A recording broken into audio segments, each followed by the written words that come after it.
Assalamualaikum warahmatullahi wabarakatuh. Anak-anak yang soleh dan soleha, apa kabar semuanya? Jumpa lagi dengan saya Bapak Andi Darmadi, Guru Bahasa Indonesia SMA Islam Adi Medan. Nah anak-anak, kita kali ini akan belajar Bahasa Indonesia yang tentu saja sangat mudah. Kenapa? Karena Bahasa Indonesia itu adalah bahasa negeri. Assalamualaikum warahmatullahi wabarakatuh. Anak-anak yang soleh dan soleha, siswa-siswi kami SMA Islam An-Nizam yang soleh dan soleha, apa kabar semuanya? Semoga senantiasa diberikan kesehatan oleh Allah Subhanahu wa Ta'ala, diberi keluangan waktu sehingga kita bisa melaksanakan pembelajaran daring ini dengan sebaik-baiknya.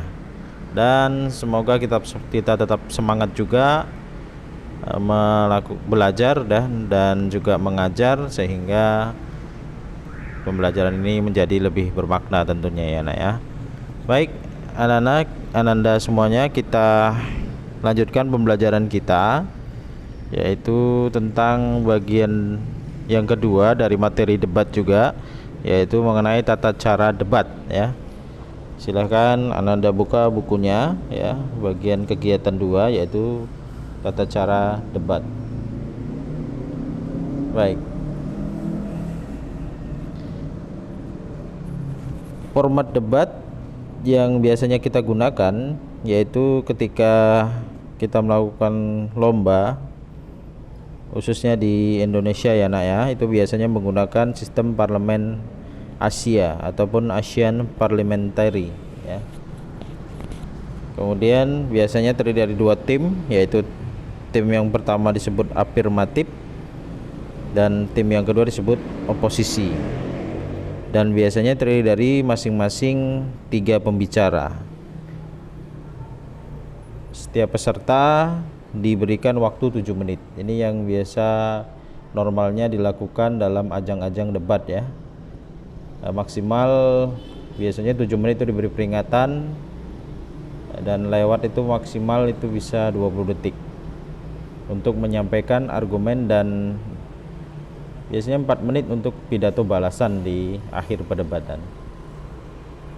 Nah, kalau bicara waktu ideal dalam debat itu biasanya itu berlangsung antara 6 menit 45 detik sampai 7 menit 20 detik. Nah, itu berdasarkan Lembaga Debat Bahasa Indonesia, itu waktu yang ideal. Jika selesai di bawah waktu ideal, maka pembicara tersebut disebut under time ya. Juri akan mempertimbangkan untuk mengurangi skor pembicara tersebut. Nah, jika selesai lebih dari waktu ideal, tidak ada pengurangan skor ya. Tapi apa poin yang disampaikan setelah waktu ideal tidak akan dicatat. Nah, biasanya gitu ya nak ya. Kalau kurang itu mengurangi skor. Nah, kalau kelebihan ini akan diperingatkan oleh moderator, dan poin yang kelebihan itu tidak dicatat. Juri punya hak atau otoritas untuk mempersilahkan pembicara untuk kembali ke posisinya. Artinya ketika dia berbicara berdiri, dia dipersilahkan duduk. Interupsi diberikan selama kurang lebih 10 detik ya, kalau ada yang mau interupsi ketika peserta lawan telah mempersilahkan, dan itu atas izin dari peserta lawan. Nah, disarankan menerima 1 sampai 2 interupsi ya saja ya ketika kita melakukan debat. Baik, urutan pembicara bisa kita lihat dalam skema berikut ya. Antara tim afirmasi dan tim oposisi ya. Silakan nak, pembicara pertama kepada pembicara kedua di tim afirmasi, pembicara kedua kepada pembicara kedua di tim oposisi, pembicara ketiga di tim afirmasi ke pembicara ketiga di tim oposisi, pembicara balasan dan pembicara balasan di tim oposisi. Terus begitu kemudian terjadi siklusnya. Nah, kita lihat peran tim afirmasi. Tim afirmasi itu berperan yang paling utama adalah menjelaskan dan memberikan definisi atas masalah yang diperdebatkan, dengan alasan dan landasan yang jelas serta masih bisa diperdebatkan. Ya, memberikan parameter yang jelas tentang cakupan yang diperdebatkan. Contohnya adalah memberikan penjelasan serta batasan terhadap apa yang akan didebatkan. Itu adalah tugas tim afirmasi. Jika debat akan menggunakan proposal ya ataupun makalah, maka pemberian penjelasan, mekanisme dan detail dari proposal harus dijabarkan secara jelas. Memberikan argumen-argumen yang sangat jelas tentang mosi yang diperdebatkan. Itu adalah tugas dari tim afirmasi.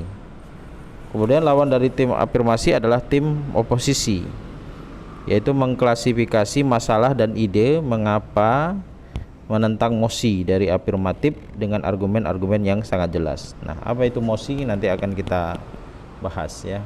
Jadi sebenarnya mosi ini adalah menjadi dasar perdebatan antara tim afirmasi dan tim oposisi. Nah, tim oposisi tentu saja menolak argumen dan permasalahan dari tim lawan.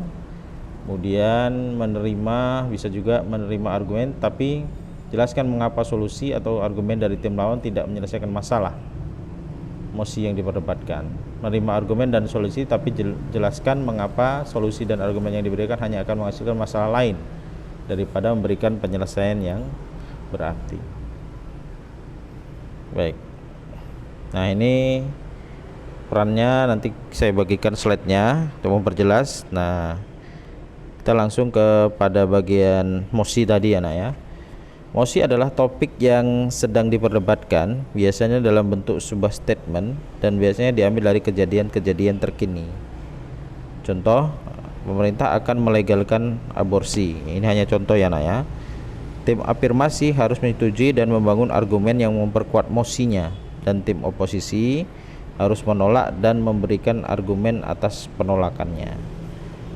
Nah, jadi sama-sama memiliki kesukaran ya. Jadi bagaimana keterampilan dari tim afirmasi ya, seni berbicara, maupun tim oposisi untuk kemudian bisa menaklukkan lawan-lawannya.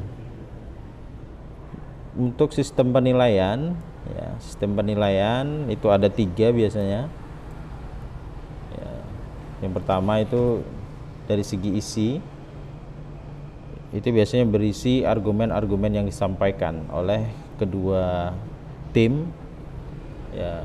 Argumennya harus logis, mempunyai bukti yang kuat misalnya ya, relevan. Nah, itu. Kemudian tata perilaku ya dan cara penyampaian. Nah, ini terkait dengan kemampuan berpidato ya, baik intonasi, penggunaan bahasa, penggunaan catatan, eye contact, sikap, sifat, pakaian yang dikenakan, kebijaksanaan, dan tentu saja kalau bisa diselingi dengan humor ini lebih bagus. Nah, kalau ada nada-nada penghinaan atau yang bersifat syara, maka ini akan mengurangi nilai ya. Kalau menyerang secara personal itu apalagi mengurangi juga nilai. Itu yang disebut dengan perilaku. Kemudian metode ataupun struktur itu biasanya berkaitan dengan struktur yang diberikan setiap peserta, perorangan, dan performa tim ya. Penampilan tim secara keseluruhan. Kemudian struktur juga bicara tentang respon dari masing-masing tim dan tentu saja dinamika yang terjadi saat debat itu berlangsung. Nah, ini biasanya penilaian-penilaian yang diambil oleh dewan juri. Ada 3 ya, Nak ya. Nah, kalau tips dalam berdebat, yang pertama harus memiliki wawasan luas. Ya, seorang debater harus memiliki wawasan yang luas. Oleh karena itu, sangat pantas seorang debater membaca berbagai referensi untuk menambah informasi dan wawasan. Yang kedua, mengetahui pola timnya dan tim lawan tentunya ya. Jika sudah mengetahui pola dari tim lawan, maka sesusah apapun lawan akan dengan mudah diatasi. Nah, demikianlah untuk pembelajaran kali ini ya, tata cara debat yang biasanya dilaksanakan di Indonesia ya. Ya, mudah-mudahan pembelajaran kali ini bisa dipahami dengan baik, dan nanti kalau kurang jelas silahkan bisa kita berdiskusi di grup WA, karena ini hanya sekedar untuk menstimulus anak-anak supaya mengerti ya apa itu tata cara debat yang baik. Demikian pertemuan kita pada kali ini. Sampai ketemu lagi di pembelajaran berikutnya. Tetap semangat dan jaga kesehatan. SMA Islam Anija Medan, unggul, cerdas, Islami. Assalamualaikum warahmatullahi wabarakatuh. Alhamdulillah anak-anak, demikian pembelajaran kita pada hari ini. Sampai ketemu lagi pada video pembelajaran yang berikutnya.